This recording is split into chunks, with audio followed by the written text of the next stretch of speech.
ओम शांति। 24 जून 1974। अव्यक्त बाप दादा, मधुबन। राजयोगी ही विश्व राज्य के अधिकारी, सर्वश्रेष्ठ सहज योगी, राजयोगी, कर्मयोगी, ज्ञान योगी, गायन योग्य व पूजन योग्य बनाने वाले सदा पूज्य योगेश्वर शिव बाबा बोले, क्या आप सभी अपने को योगी समझते हो? क्या योगी का टाइटल आप सभी को मिल गया है? योगी होते हुए भी आप सभी एक जैसे योगी तो नहीं, बल्कि नंबरवार हो। जैसे कोई भी पढ़ाई पढ़ने के बाद परीक्षा पास करने का सर्टिफिकेट मिलता है और डिग्री का सर्टिफिकेट मिलता है, तो कहलाने में भी वही नाम आता है। जैसे कि वकील है व डॉक्टर है, ऐसे ही यहाँ भी जब नॉलेजफुल बाप के द्वारा योगी और भोगी जीवन की नॉलेज मिली है, तो भोगी के बाद मर्जीबा बने, तो यहाँ भी ब्रह्मा कुमार व ब्रह्मा कुमारी का टाइटल मर्जीबा बनने के बाद स्वतः ही मिल जाता है। और वैसे ही योगी का भी टाइटल परंतु नंबरवार मिलता है। बाकी इसमें भी क्या फ़र्क है? जैसे योग की महिमा करते हैं कि वह सहज योग, निरंतर योग, कर्म योग व ज्ञान योग और बुद्धि योग है। फिर उसकी भी उपमा करते हैं ना, जैसे कि डॉक्टर्स में और मिलिट्री में भी भिन्न भिन्न प्रकार के ग्रेड्स होते हैं, उसी रीति यहाँ भी योगियों में कर्मयोगी और बुद्धि योगी हैं। यहाँ भी कोई तो सभी लक्षणधारी हैं और कोई एक या दो, लेकिन सब नहीं।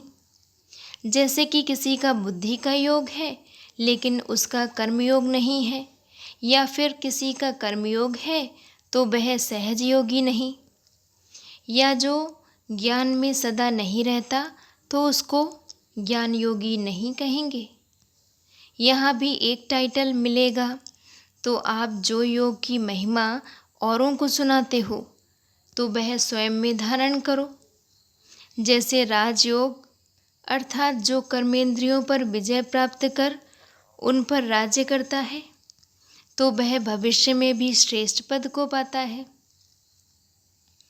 राजयोगी का अगर पावरफुल योग है तो ही उसको राजयोगी कहेंगे, अन्यथा उसको योगी ही कहेंगे, लेकिन राजयोगी नहीं कहेंगे।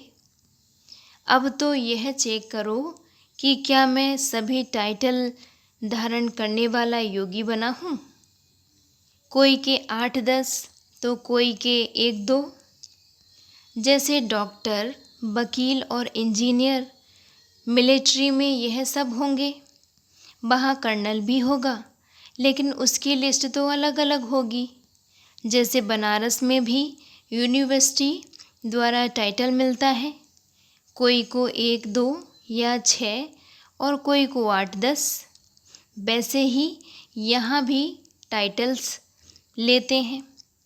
सिर्फ इसमें ही खुश नहीं होना है कि मैं योगी हूँ, जो महिमा योग की गाई जाती है, अगर इन सब को अपने जीवन में धारण किया है तो वह जितना ही यहाँ गायन होगा तो उतना ही वहाँ पूजनीय होगा। जैसे लौकिक रीति में भी बच्चा बाप की पूजा नहीं करता, लेकिन बाप को पूजनीय तो कहता है ना। इसी प्रकार जो सतयुग में प्रजा होगी वह पूजा तो नहीं करेगी, लेकिन पूजनीय तो कहेगी, अर्थात रिगार्ड तो देगी।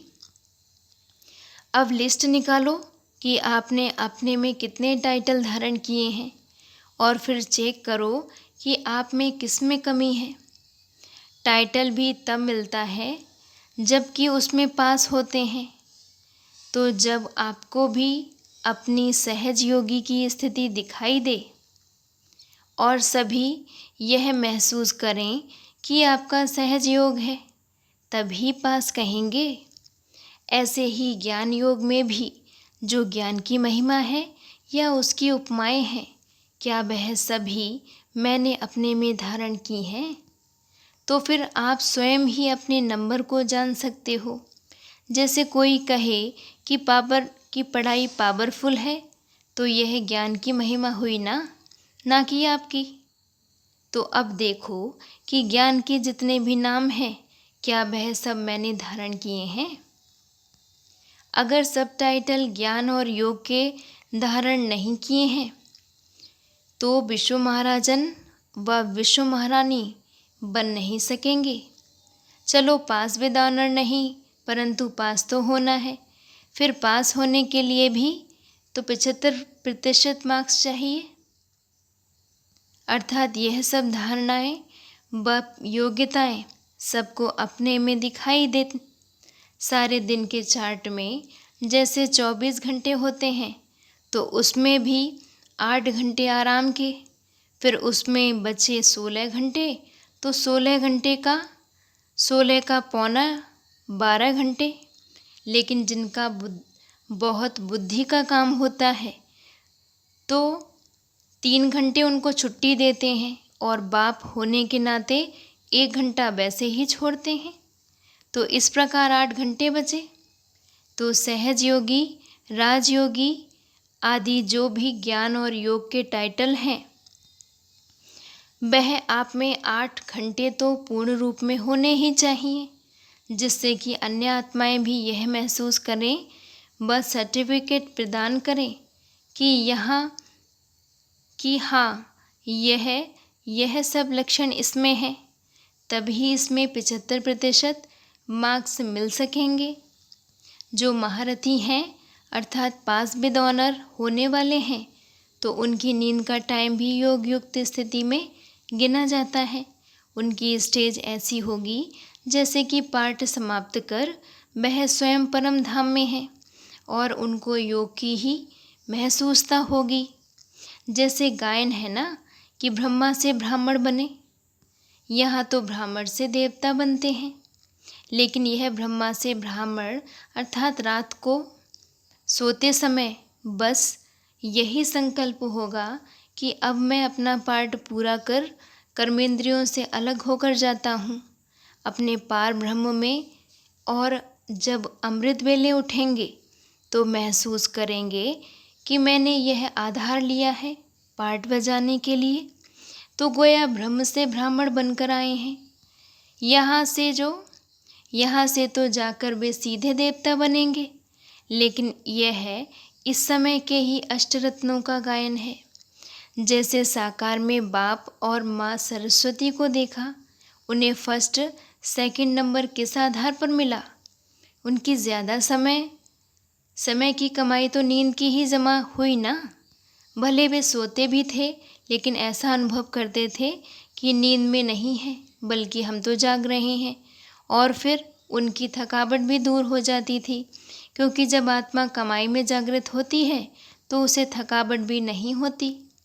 तो जैसे माँ बाप ने नींद को योग में बदला, तो आप भी फर्स्ट ग्रेड के महारथियों को ऐसे ही फॉलो करना है। अब ऐसा अनुभव तो करते हो कि नींद कम होती जाती है, लेकिन ऐसी अवस्था बनानी है। नींद को योग में बदलो और फॉलो फादर करो। सारा दिन तो वे आपके समान ही साधारण थे ना। यह है फर्स्ट ग्रेड की निशानी। अष्टरत्नों में आने वालों की दूसरे हैं 100 वाले, और फिर तीसरे हैं 16,108 में आने वाले। लेकिन यहाँ महारथी तो सभी हैं, घोड़े सवार कोई नहीं है, लेकिन फर्स्ट सेकंड और थर्ड नंबर होते हैं। इसी प्रकार जैसे किसी ने कर्मेंद्रियों को ऑर्डर दिया और उसने वैसे ही किया, तो मानो वह कर्मयोगी है। लेकिन जो सेकंड ग्रेड वाले होंगे तो उन्हें इसमें कभी कभी सफलता व कर्मयोगी की महसूसता आएगी और कभी कभी नहीं। और बाकी थर्ड ग्रेड वाले को तो तुम जान ही सकते हो तो जब आपने फर्स्ट ग्रेड का बनना है तो पहले लिस्ट निकालो कि ज्ञान योग के कितने टाइटल्स हैं और आपने उनमें से कितने धारण किए हैं। यह क्लास कराना। ब्रह्मा कुमार व ब्रह्मा कुमारी का टाइटल तो सबको मिल गया, पर इसमें ही खुश ना होना है, बल्कि सब टाइटल्स को पूरा पूरा धारण करना है। अच्छा, अव्यक्त बाप दादा की पॉइंट्स। क्या अपने को बेगमपुर के बादशाह समझते हो? बैगर के साथ बादशाह भी। बैगर बनने की बातों में बादशाह नहीं, और ना ही बादशाह बनने की बातों में बैगर बनना ही है, बैगर ही बनना है। यही बुद्धि का कमाल चाहिए। जैसा समय वैसी बात, और वैसा अपना स्वरूप बना ले। इसके लिए मुख्य शक्ति कौन सी चाहिए? इसमें चाहिए निर्णय की शक्ति।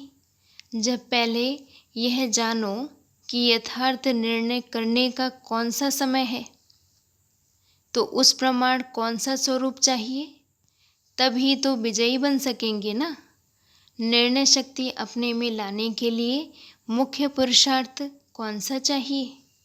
इसके लिए मुख्य बात अपनी बुद्धि की व लगन की सच्चाई और सफाई चाहिए।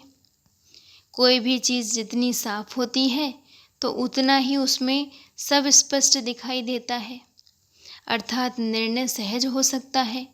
लेकिन यहाँ सिर्फ सफाई ही नहीं, लेकिन सफाई भी कौन सी?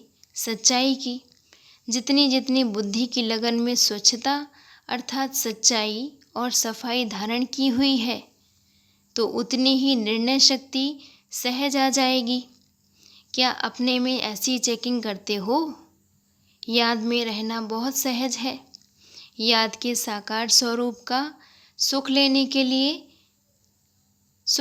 के लिए ही तो यहाँ आते हो ना। लेकिन फिर भी नंबरवार किस आधार पर होते हैं? यही है सच्चाई और सफाई, और इससे ही निर्णय शक्ति श्रेष्ठ होगी। जितनी निर्णय शक्ति उतनी सफलता होगी।